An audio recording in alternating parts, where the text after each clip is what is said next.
Hello everyone, this is Tejas Chaudhary and we are going to continue with our third module, that is Science and Technology first.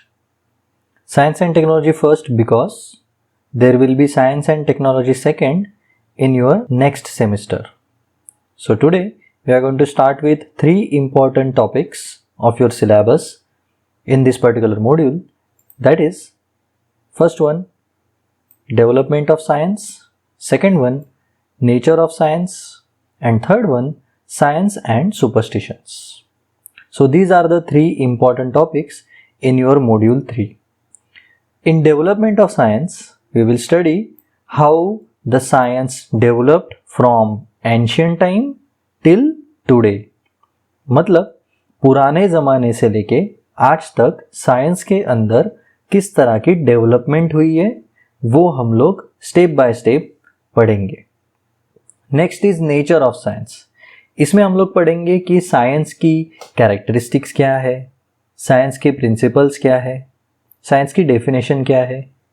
And then in third topic, that is science and superstitions, we will study which are the superstitions, means जिसको हम लोग कहते हैं अंधश्रद्धा.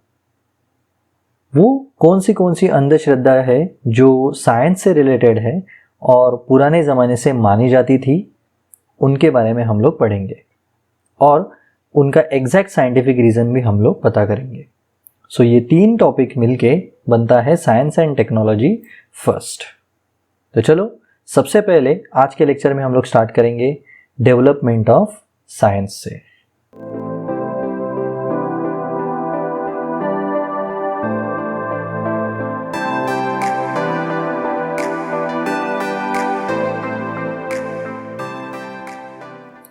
तो पहले introduction देखेंगे. Introduction about science and technology. So if somebody ask you what is science, then you should know the meaning of science. But since we are studying science from ancient time till now, तो हम लोग ये difference हम लोग को पता होना चाहिए कि एंशिएंट टाइम में साइंस को क्या कहते थे. आज भले हम लोग उसको साइंस के नाम से जान रहे, एंशिएंट टाइम्स में, पुराने टाइम में उसको कौन से नाम से जाना जाता था. तो जब हम लोग एंशिएंट टाइम्स का स्टडी करेंगे तो हम लोग को पता चलता है कि उस वक्त साइंस को नेचुरल फिलॉसफी के नाम से जाना जाता था. So it was known as natural philosophy from 1200 years. Then उसके बाद धीरे धीरे डेवलपमेंट होता गया और डेवलपमेंट के बाद आज हम लोग जो टर्मिनोलॉजी से उसको जानते हैं, दैट इज साइंस. सो ये है साइंस की हिस्ट्री.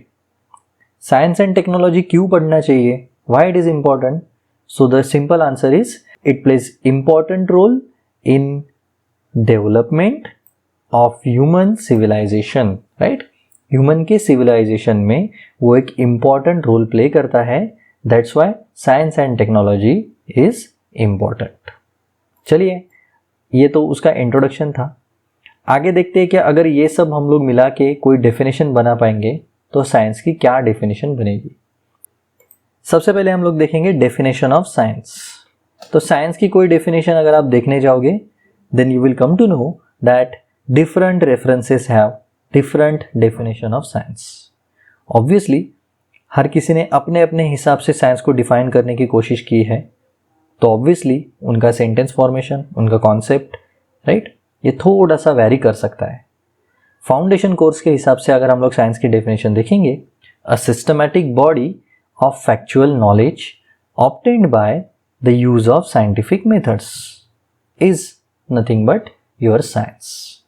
तो साइंस एक सिस्टमैटिक बॉडी है जो फैक्चुअल नॉलेज से बनी हुई है और वो फैक्ट्स जो है वो हम लोग को साइंटिफिक मेथड्स को यूज करने के बाद मिले हैं, तब जाके बनता है साइंस.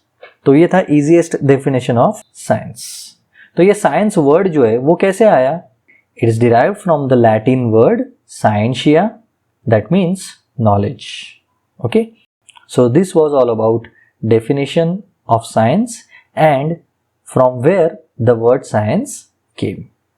ओके, चलो आगे बढ़ते.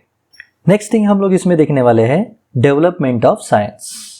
तो साइंस का डेवलपमेंट ऐसा नहीं है कि एक दिन में हो गया, एक महीने में हो गया या एक साल में हो गया. No, it took a huge time period to get developed what we are seeing today, right? So ये डेवलपमेंट जो है वो कुछ स्टेजेस में डिवाइडेड हो चुका है और वो स्टेजेस हम लोग एराज के बेसिस पे या टाइम पीरियड के बेसिस पे डिस्टिंग्विश करते हैं। तो चलो देखते हैं कि डेवलपमेंट ऑफ साइंस के हम लोग कितनी स्टेजेस पढ़ने वाले हैं। So as you can see on the screen there are 5 stages. First one was development of science in ancient cultures. Ancient times में साइंस कैसे डेवलप हुआ। Second one is the classical era, मतलब classical era में science का development कैसे हुआ, किन की वजह से हुआ, who were the scientist who contributed for the development of science. Third one the middle ages. Middle edges में कौन से साइंटिस्ट थे जिन्होंने अपना कंट्रीब्यूशन दिया, योगदान दिया, जिसकी वजह से डेवलपमेंट अच्छी तरह से हो पाया साइंस का। फोर्थ वन रेनेसेंस भी एक एरा है, टाइम पीरियड है जिसमें साइंस का बहुत अच्छा डेवलपमेंट देखने मिलता है। And fifth one is the age of reason and enlightenment. सबसे पहले तो हम लोग एज ऑफ रीजन देखेंगे और उसके बाद एनलाइटमेंट कैसे हुआ साइंस का वो देखेंगे। तो इस तरह से ये 5 स्टेजेस जो है उनको मिला के हम लोग कंप्लीट साइंस का डेवलपमेंट कैसे हुआ ये पढ़ने वाले हैं।